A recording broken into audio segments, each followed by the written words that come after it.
वैष्णवी हे नाव उच्चारलं तरी भारी वाटतं.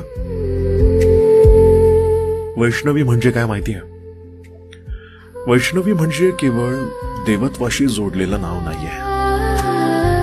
ते जपण्याची, सांभाळण्याची आणि योग्य वेळी ठाम उभं राहण्याची ऊर्जा आहे.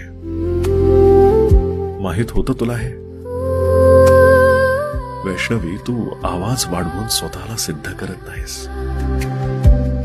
तुझ्या शांत नजरेतच एक वेगळं बळ दिसतं. सिरियसली वैष्णवी, तुझ्यात एक खास सवय आहे. तू नात्यांना हलकं ठेवतेस, पण त्यांची किंमत कधी कमी होऊ देत नाहीस. वैष्णवी, तू लोकांवर नियंत्रण ठेवत नाहीस, एव्हाना ते तुला आवडतही नाही. पण मात्र तुझ्या उपस्थितीत लोक स्वतःहून